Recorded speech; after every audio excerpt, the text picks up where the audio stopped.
a 16. Mateus 5, 13 a 16. Eu vou pedir a Jailson para ler e a gente só acompanha. Mateus 5, 13 a 16. Vós sois o sal da terra. Ora, se o sal vier a ser insípido, como lhe restaurar o sabor? Nada mais presta senão para ser lançado fora e pisado pelos homens. Vós sois a luz do mundo. Não se pode esconder a cidade edificada sobre um monte, nem se acende uma candeia para colocá-la debaixo do alqueire, mas no velador, e alumia a todos os que se encontram na casa. Assim brilhe também a vossa luz diante dos homens, para que vejam as vossas boas obras e glorifiquem a vosso Pai que está nos céus. Vamos orar então. Senhor, pedimos a tua bênção para meditar na tua santa palavra. Fala conosco, Senhor. Nós pedimos em nome de Jesus. Amém. Bom, o versículo 13 e o versículo 14 começa dizendo o que, Robinho? Versículo 13, só o começo. E o versículo 14? É bem conhecida essas duas afirmações, que nós somos o sal da terra e nós somos a luz do mundo. O interessante é que essa expressão, ela dá a ideia de que só os verdadeiros discípulos de Jesus é que são sal e que são luz. Vós, e tão somente vós, os verdadeiros discípulos é que são sal e luz. Agora, aqui vai mostrar exatamente a importância do cristão. Esses dois versículos, eles são extremamente importantes porque mostra a nossa importância, mostra o nosso papel na sociedade, mostra exatamente o posicionamento que nós ocupamos para com o mundo. E aí diz que para esse mundo nós somos sal e nós somos luz. E a pergunta que eu gostaria de fazer para vocês é: para que serve o sal? Se o Senhor está dizendo, pega uma figura do cotidiano para ilustrar aquilo que nós somos. Se Ele está dizendo que nós somos sal, para que serve sal? Robinho entende muito disso de comida. Robinho, sal, para que serve? Dá gosto. Condimentar, dá gosto. Só isso? É um equilíbrio. Sal é um equilíbrio, né? Não pode ser muito nem pouco. Então ele precisa de equilíbrio. Perfeito. Perfeitamente. Se você bota pouco, não dá o sabor que a gente gostaria. E se bota muito, estraga a comida. Então, o cristão ele tem que ser cristão na medida certa, né? No ponto de equilíbrio. Porque tem uns que não servem para nada, né? E o próprio texto está dizendo, se o sal perdeu o sabor, para que serve? Mas tem outros que querem ser crente demais, né? E aí estragam a coisa. Agora, para que mais serve o sal? Moisés falou do equilíbrio, Robinho falou que o sal serve para dar sabor, para dar gosto. Mas o sal só serve para isso. Ajuda a gente aí também. Ele disse que restaura o sabor. Restaura, quer dizer... Não tem como restaurar o sabor do sal. Se o sal perder o sabor... como restaurar, exato. Aí ele não restaura não. Mas a pergunta é, para que serve o sal? Condimento, dá sabor, mas o sal só serve para dar sabor.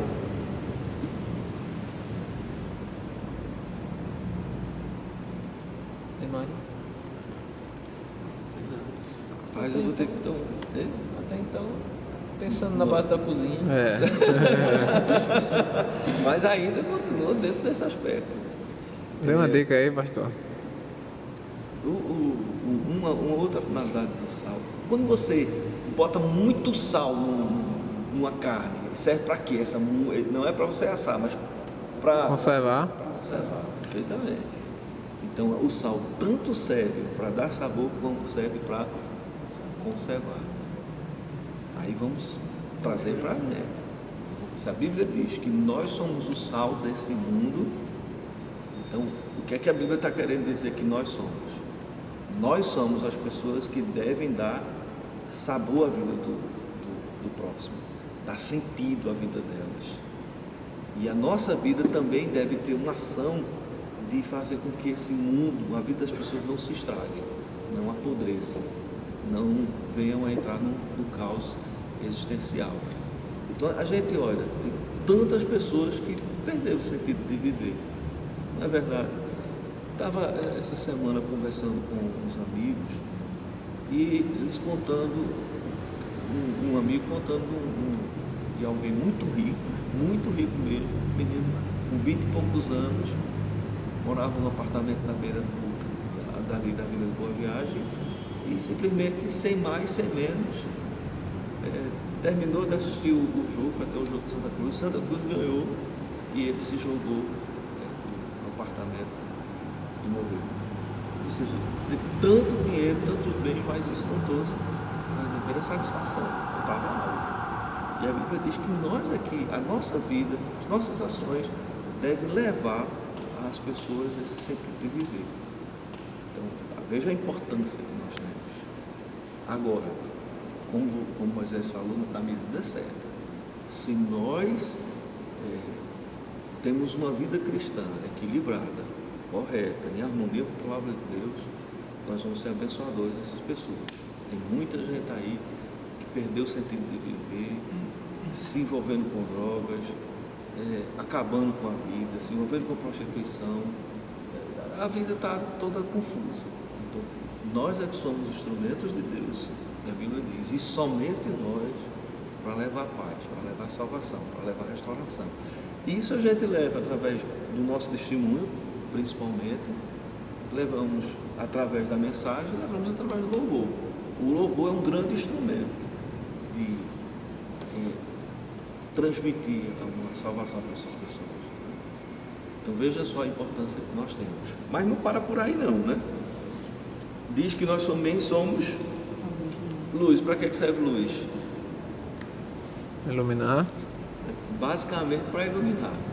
A luz serve exatamente para iluminar. O ambiente está escuro, você joga a luz, dá para ver tudo, da claridade. Então, e o que é que significa nós sermos luz? Sal nós já vimos. E luz, o que é que significa isso? Jair James. Serve também para dar um norte, né? Ela serve como um norte, assim. Como é que a gente faz isso? Tipo o farol de Olinda. Isso, sim. Mas de uma maneira prática, como é que nós, eu, você, somos luz para as pessoas? Eu acho que vai naquela questão também do testemunho que você falou, da vida com Deus, aquela experiência que você tem íntima com Deus. Diga aí, seu Tomás. A palavra levar a palavra àqueles que estão perto da gente. Muitas vezes até mesmo você não conhece a pessoa, mas só você vê a pessoa assim, triste, meio não está bem. Então, assim, levar a palavra a ela, de certa forma você está levando um pouco de Deus para ela. Palavra e vida, né? Vida, quando a gente fala de vida, a gente está falando da questão da ética, está falando da moral, da conduta, do comportamento, mas também está falando das boas obras. E o texto fala exatamente isso. Olha, vós sois o sal, então, sal e luz. E como luz nós temos que atuar, agir. Porque você não pode pegar a luz e colocar debaixo da cama. Vai servir para quê? Então, cristão escondido, cristão que não vai ao mundo, foi o próprio Jesus que disse: Pai, eu não peço que os tire do mundo, mas os livre do mal. Então, nós temos que, se o sal não for colocado na carne, vai ter algum efeito.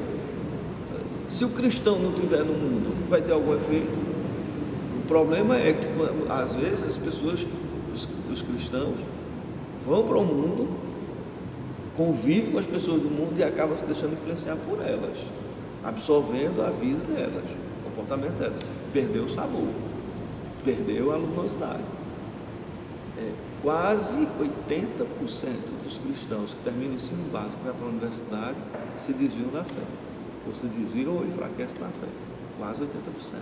Só 20% mesmo se mantém firme, porque foram no mundo, viveram no ambiente do mundo e deixaram-se absorvido pela influência do mundo. E aí precisa ter essa firmeza. Então, o sal tem que estar na carne, o cristão tem que estar no mundo. Esse negócio de... É muito fácil ser crente na igreja. Né? Todo mundo tem carinha de santo dentro da igreja, né? Se bem que tem uns que não tem muito não, né? Tem uns que misericórdia. Mas normalmente se tem. Mas aonde tem que ser cristão? Em casa, na escola, na faculdade, no trabalho, assim por diante. E aí o texto diz que a luz tem que estar em lugar que seja visível. A nossa vida tem que ser visível. E o texto continua: assim brilhe também a vossa luz dentro dos homens. Aí veja a conclusão desse versículo. Pode ler, Thomas, para a gente, o versículo 16. Assim brilhe também a vossa luz diante dos homens, para que vejam as vossas boas obras e glorifiquem a vosso Pai que está no céu. Quando a Bíblia diz assim, que uma mão fizer de bem para o próximo, que a outra não veja, é no sentido de você não querer se ensoberbecer. Estou fazendo, olha eu aqui como sou bonzinho, olha aqui como eu sou caridoso. Não, esse tipo de ação, esse tipo de atitude não vale nada diante de Deus. Agora, as nossas obras, elas precisam ser vistas. Não é isso que o texto diz? Que o mundo veja as boas obras de vocês para glorificarem a Deus, não é glorificar vocês. Porque se a gente faz para ser glorificado pelos homens, a recompensa já está recebida, que é o reconhecimento público, a bolsa. Mas se a gente faz para que Deus seja glorificado, que o texto está falando exatamente isso, que as pessoas vejam as boas obras, vejam o que nós estamos fazendo, mas para que Deus seja glorificado. A música é uma boa obra? Agora, nós tocamos, nós cantamos, para quê? Para que as pessoas nos elogiem? Não. Se for, acabou todo o galardão aí. Mas para que Deus seja glorificado. Por isso que o louvor, ele precisa ter essa ministração. Não é simplesmente de tocar, não é simplesmente cantar, mas conduzir as pessoas para que cantem, para que adorem, e é tocar no coração dessas pessoas. Que Deus aplique essa palavra no nosso coração. Veja a importância que nós temos na sociedade. Veja que destaque Deus coloca sobre a gente.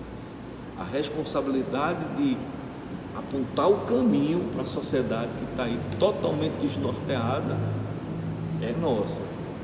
A responsabilidade de dar sabor e de mostrar um sentido para a vida é nossa. A responsabilidade de agir profeticamente para que essa sociedade não apodreça, que infelizmente está apodrecendo, a responsabilidade é nossa. Aí vem a pergunta final. Se a gente analisar o mundo está melhorando ou está piorando? Demais. Depende do que a pessoa está olhando. Moralmente falando, eticamente falando, está piorando, sem dúvida nenhuma. Se a gente analisar como era a vida uns anos atrás e ver agora, o índice de corrupção, de desonestidade, com tanta lei defendendo as crianças, mas mesmo assim cresce o número de pedófilos no mundo todo. Você vê casos de um adulto abusar de uma criança de 3, 4 anos. É um negócio assim extremamente revoltante, né? O jovem tem tanta facilidade de ter quantas mulheres quiser, que é fácil. Aí estupra uma mulher. Que violência é essa? Eu acho que foi na Bolívia que um jovem estuprou uma menina e ela morreu e enterraram ele vivo debaixo do caixão dela. Foi. Tá certo? É misericórdia. E foi a própria população que fez. No Egito, né? Mas as leis, elas têm que ser cumpridas. O problema é que as leis são brancas. E? Não é porque vai demorar. Não, ele não vai fazer de novo. Não, ele com não, outra certeza. pessoa. Agora é o problema é que quem que faz nossas leis? Se fizer, vai pedir, né? A senhora se permite ser estuprada. Quem é que faz as leis? São os políticos, que muitos deles estão envolvidos com tudo que é de coisa errada. Então, o mundo está piorando. Aí, qual a conclusão que a gente chega? Se o mundo está piorando, quem é que está falhando? Sem dúvida nenhuma. Nós, como cristãos, temos falhado. Essa é a grande questão. Nós temos falhado. O que cabe a nós. E essa responsabilidade é nossa, não sei se nós, nós falhamos. E quando nós falhamos, aí a gente vê a situação que a gente está vendo hoje. E falhamos mesmo. É público, é notório. Quantos escândalos, quantas brigas, quantos desentendimentos, quanto subcristianismo. Eu não sei quem. Eu não lembro, não sei se foi Stanley Jones, parece que foi Stanley Jones, um missionário, que ele disse assim: o grande inimigo do cristianismo não é o anticristianismo, mas o subcristianismo. Ou seja, não é aqueles que perseguem o cristianismo, esse não é o grande inimigo. O grande inimigo é não viver o cristianismo na sua essência. É esse subcristianismo. E a gente vê pessoas dentro da igreja, dentro da liderança, com mentiras, com prostituição, com a vida desregrada financeiramente, compra não paga, cheque que volta. Veja que testemunho terrível. É a falta de amor, é a falta de solidariedade, de compreensão, é um punhalando as costas do outro, não perdoando, é não se amando, é não se ajudando, é não se apoiando. Isso aí é o quê? É um subcristianismo. Porque o cristianismo de Jesus mesmo é diferente. Eu me lembro de Gandhi. Gandhi, ele se dirigindo aos cristãos ingleses, ele disse: no vosso Cristo, esse Cristo que vocês pregam, eu creio. Agora, no vosso cristianismo, ou seja, o cristianismo que vocês praticam, esse eu não creio. E se ele tivesse vivo e fosse analisar hoje o cristianismo brasileiro, em muito aspecto ele ia também dizer a mesma coisa: no nosso Cristo eu creio, no nosso cristianismo. Mas começa com a gente, né? Às vezes a gente tem essa visão, mas não está vivendo a própria palavra. Eu estava falando aqui no começo, né, do Padre Léo, na Canção Nova, e eu fiquei muito sensibilizado. Eu gostava das palestras dele, as que eu tinha ouvido, eu gostava. E essa última que ele prega quando ele está bem fragilizado com a doença, ele prega sobre pensar nas coisas do alto. E ele está naquela, olha, quando a gente está para morrer, aí é que a gente tem consciência de que esse mundo não vale nada. Não vale nada. Tudo, ele diz, tudo que eu tenho vai ficar por aqui. Eu já não tenho muito. Não vou levar nada. E ele contando para uma multidão, nos fez também. Você não vai levar nada. Está tudo aqui. E às vezes a gente está brigando tanto pelas coisas desse mundo e esquecendo das coisas do alto. E ontem eu estava comentando exatamente isso. Dá para ter tanto esforço, tanto trabalho, tanta dedicação. A gente se esforça tanto. Mas o que é que a gente vai levar daqui? Ele disse que quando a gente nasce, seu Robinho, a gente recebe 2 carimbos. Um carimbo que tem os dizeres do céu para Deus, e o outro carimbo é da terra. Aí ele chama o Satanás de o encardido. É assim que ele diz, chama do diabo, encardido. Então, ou é o carimbo do céu de Deus, ou é o carimbo da terra, do encardido. Ele diz: a sua vida, que carimbo recebe? Recebe o carimbo da terra ou recebe o carimbo do céu? O que você faz? O seu namoro recebe o carimbo da terra ou recebe o carimbo do céu? A maneira de você administrar o dinheiro, a maneira de você relacionar com as pessoas, a maneira de você viver, é um carimbo do céu, de Deus, é o carimbo da terra, do encarnado. Pensai nas coisas lá do alto. O nosso ensaio, quando termina ele, qual o carimbo que a gente pode botar? Do céu, de Deus. Oh, teve muita coisa que foi da terra, do encarnido. Irmãos, que Deus aplique essa palavra no nosso coração. É forte.